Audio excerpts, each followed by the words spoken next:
এরপরে মানুষের সাথে কথা বলবে। দাব্বাতুল আরদ, জমিন ফেটে এই প্রাণীটা বের হবে। এই 10টি নিশানা, এরপরে আর কোনো নিশানা নাই, শুধু কিয়ামত। শুধু কি কিয়ামত। সূরাতুল আবাসার মধ্যে আল্লাহ রাব্বুল আলামিন বলেন, ফাইযা জাআতিস সাখা ইয়াউমা ইয়াফিরুল মারউ মিন আখিহি ওয়া উম্মিহি ওয়া আবি ওয়া সাহিবাতিহি ওয়া বানিহি।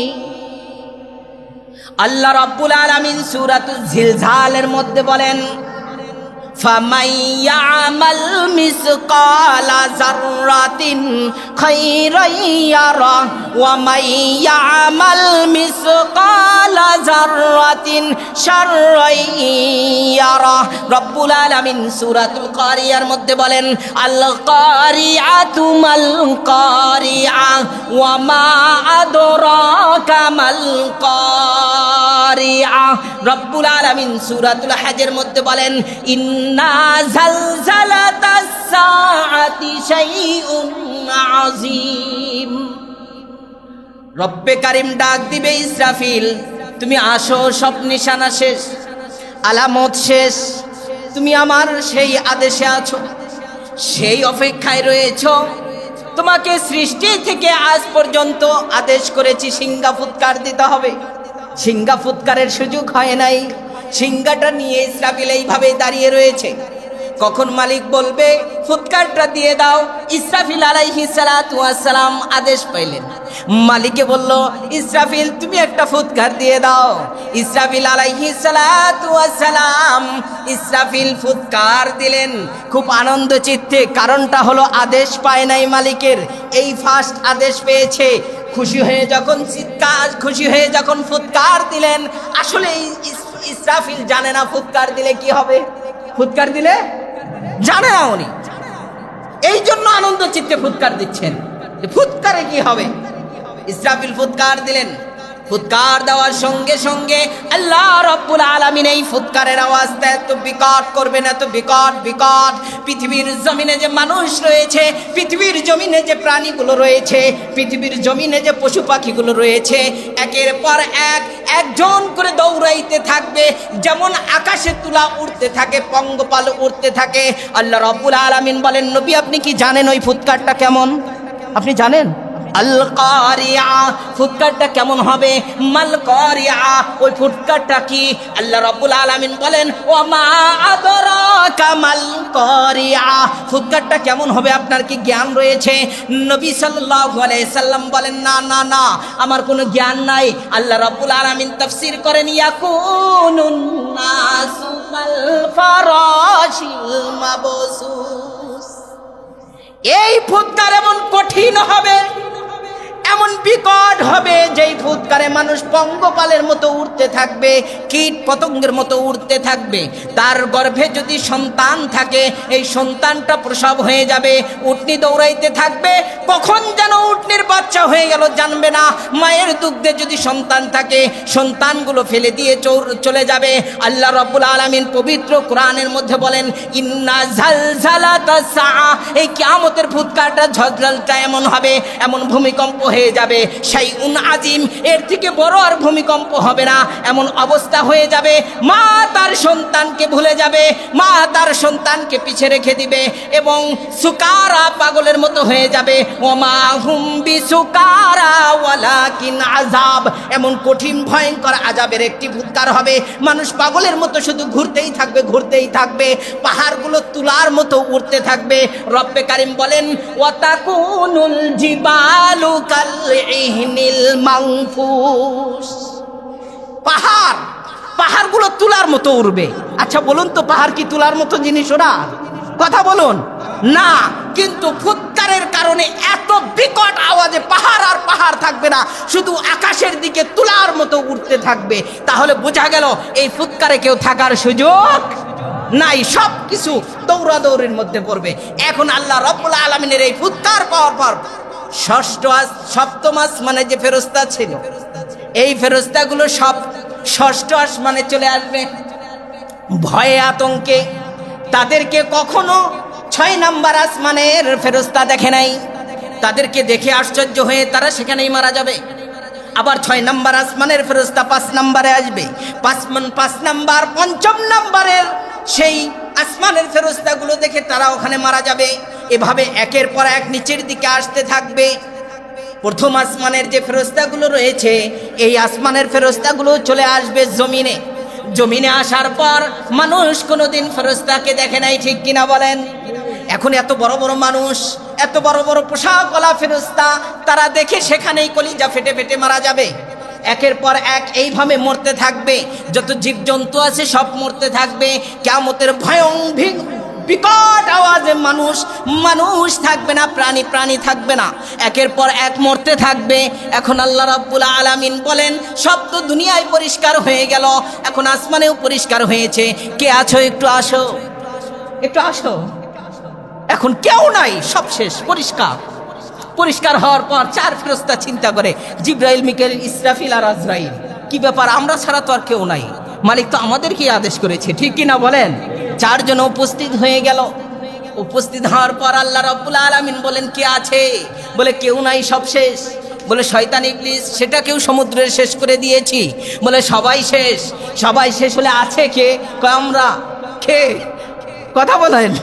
আচ্ছা বলুন তো, নিজে জান বের করে, সেই যদি আজকে তার জানটা সে বের করে, কেমন লাগবে? কথা বলুন, কেমন লাগবে? জিবরাইল, মিকাইল, ইসরাফিলকে আদেশ করা হলো, যাও আজরাইল, 3 জনের রূহটা বের করো। 1 ফুৎকার তো শেষ, আর একটা বাকি আছে কিনা বলেন? আর একটা কিন্তু বাকি আছে, 1 ফুৎকার শেষ।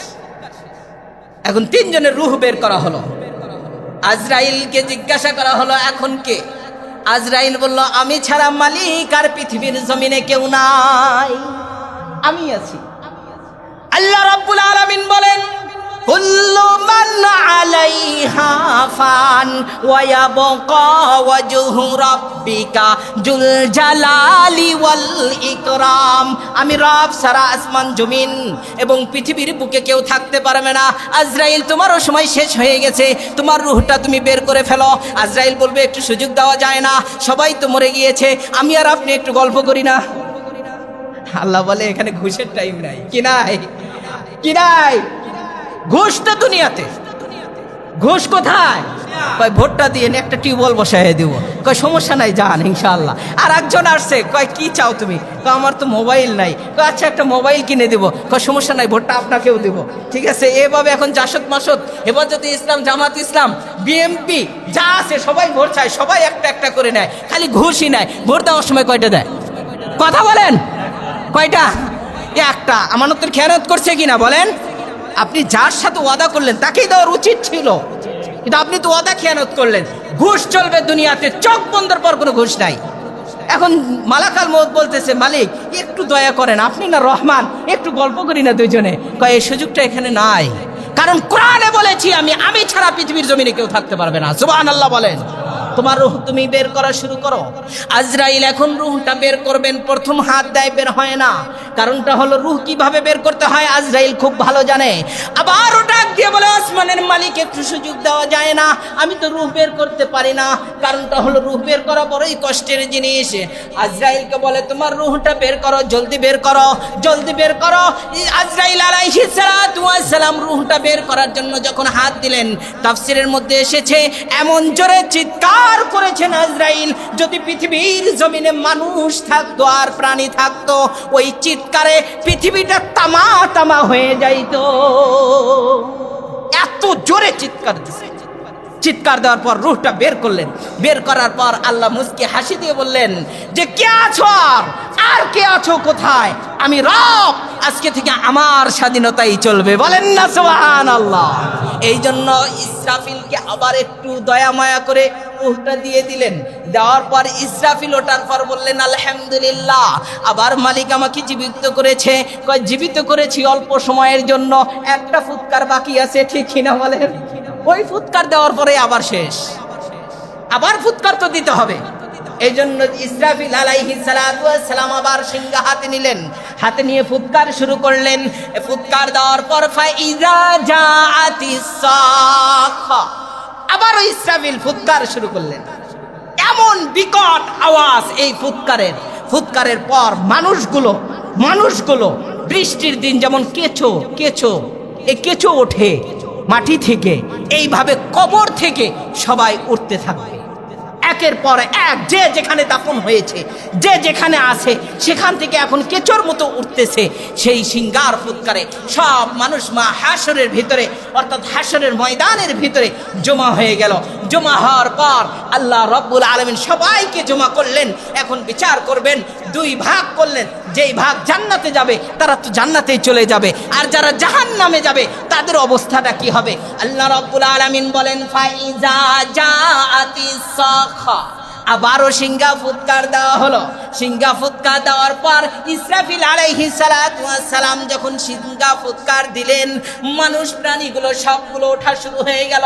ওঠার পর মানুষ একজন আরেকজন থেকে দৌড়ায়, একজন আরেকজন থেকে দৌড়ায়। সন্তান যখন পৃথিবীর জমিনে আসে, মা কিন্তু সন্তানকে নিয়ে বিপদের মধ্যে দৌড়ায়, ঠিক কিনা বলেন? দৌড়ায় কিনা? হাজার বিপদের মাঝে করোনা হয়েছে, এরপরও বাচ্চা নিয়ে দৌড়, ঠিক কিনা? এই মায়ের মহব্বত, সন্তান বাবার মহব্বত, নিজে পানির ভিতরে মরে যাচ্ছে, বাচ্চাকে হাত দিয়ে উপরে তুলে ধরে থাকে, ঠিক কিনা বলেন? কথা বলেন। গাড়িতে মরে যাচ্ছে, বাচ্চা এভাবে ধরে রাখে। কত মায়া মহব্বত, কত ভালোবাসা আর কত যত্ন, কিন্তু সেই সন্তান দিয়ে মা এবং বাবা দৌড়াইতে থাকবে। কে সন্তান? আমার তো পৃথিবীতে বিয়ে হয় নাই, আমি কোনোদিন বাবা হই নাই, এভাবে দৌড়াবে। আল্লাহ রাব্বুল আলামিন বলেন, ইয়াউমা ইয়াফিরুল মারউ মিন আখি। তারা ভাইকে দিয়ে দৌড়াবে, সন্তানকে দিয়ে দৌড়াবে, বাবাকে দিয়ে দৌড়াবে, মা জননী উম্মিহি ওয়া আবি, মাকে দিয়ে দৌড়াবে, ওয়া আবি বাবাকে দিয়ে দৌড়াবে, ওয়া সাহিবাতিহি তার বন্ধু বান্ধব থেকে দৌড়াবে, স্ত্রী থেকে দৌড়াবে, ওয়া বানিহি তার ভাই বোন থেকে দৌড়াবে। যার যার চিন্তায় ইয়া নাফসি ইয়া নাফসি, শুধু দৌড় আর দৌড়। আল্লাহ রাব্বুল আলামিন যাদেরকে জান্নাতের ভিতরে দিয়ে দিলেন, যারা জাহান্নামে চলে গেল। জাহান্নামে যাওয়ার পর জাহান্নামের কঠিন আযাবের ভিতরে পড়ে গেল। আল্লাহ রাব্বুল আলামিন যখন জাহান্নামে দিলেন, তারা ভাবতেছিলেন অল্প সময় থাকবো, না যুগ যুগ পার হয়ে যায়, হাজার হাজার বছর পার হয়, কিন্তু জাহান্নামের ভিতরে কোনো ঠিকানা নাই। যদি পানি চায় তাহলে মলমূত্রর সেই নির্যাসগুলো দেয়, খাওয়ার সাথে সাথে তাদের পিছনের রাস্তা দিয়ে সব জ্বলে পুড়ে বের হয়ে যায়। সূরাতুল ওয়াকিয়া। এইভাবে আল্লাহ রাব্বুল আলামিন তাদেরকে কষ্ট দেয়, শিকল দিয়ে বেঁধে রাখে, আগুনের কড়াইয়ের ভিতরে দেয়। যেমন নাকি আমরা মাছটা ভাজি এপিট ওপিট করে, আল্লাহ রাব্বুল আলামিন মুসলমান ভাইরা আমার ওই মাছের মতো করে চাপ ধরে ধরে কড়াইয়ের ভিতরে ভাজা হবে।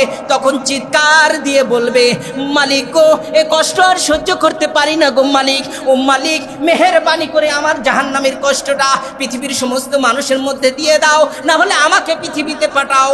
আর এই কষ্ট সহ্য করতে পারি না, এরপরও আমাকে নাজাত দাও। জাহান্নামীর জন্য বদদোয়া করবে। আল্লাহ রাব্বুল আলামিন শুনবে না, 1000 বছর চিৎকার করে বলবে, ও জাহান্নামের ফেরেশতারা, একটু আমাদের দিকে দেখো, একটু দেখো। জাহান্নামের ফেরেশতাকে আল্লাহ রাব্বুল আলামিন এমন ভাবে তৈরি করেছেন, অন্ধ এবং কানা এবং বধির। তারা কানে শোনে না, চোখে দেখে না, মুখে বলে না, শুধুমাত্র শাস্তি দেয়, শুধু শাস্তি দেয়। আবারও 1000 বছর তারা কান্না করবে। করার পর জাহান্নামের দারোগাকে ডাক দেওয়া হবে যে একবার আমাদের দিকে তাকায় দেখো না। জাহান্নামী দারোগা বলবে, উসকুত ইয়া জাহান্নামী, বন্ধ করো তোমার কথা, তুমি জাহান্নামের ভিতরে থাকো। তোমার কাছে কি ওহী আসে নাই? কোনো আলেম ওলামা দাওয়াত দেয় নাই? তুমি এখন আমাদের কাছে চাও। তারা বলবে, কেউ শুনবে না, কেউ শুনবে না। তাহলে আসমানের মালিক শুনবেন। এই জন্য ডাক দিবে, মালিক গো, তুমি ছাড়া আর কেউ নাই, তুমি আমাদেরকে হেফাজত করো, আমাকে হেফাজত করো। আল্লাহ রাব্বুল আলামিন 1000 বছর পর বলবে, ও জাহান্নামীর দলেরা, চুপচাপ থাকো। নাউজুবিল্লাহ বলেন। আল্লাহ রাব্বুল আলামিন এইভাবে বলবেন। আরো 1000 বছর টাকার পর আল্লাহ একটু শুনবেন। এটা ইনশাআল্লাহ সময় হলে আলোচনা করব। এই জন্য আমাদের করণীয় হলো, আমাদের সামানা হলো, রাসূলকে জিজ্ঞাসা করলেন, কিয়ামত কোন দিন হবে? কয়, তুমি কিয়ামতের জন্য কি করেছো? রাসূল সাল্লাল্লাহু আলাইহি সাল্লাম প্রশ্ন করলেন রাগ করে। আর ওই গ্রাম্য সাহাবা বললেন, আমি কিছুই করতে পারি নাই, আল্লাহ এবং আল্লাহর নবীকে ভালোবাসি, এটাই করেছি। বলেন না সুবহানাল্লাহ। রাসূল মুস্কি হাসিদা বলে, আলমারউ মামান আহাব্বা আইয়াউমাল কিয়ামা। তুমি যেহেতু আমাকে আর আল্লাহকে ভালোবাসো, আমার সাথেই তোমার হাসর নাসর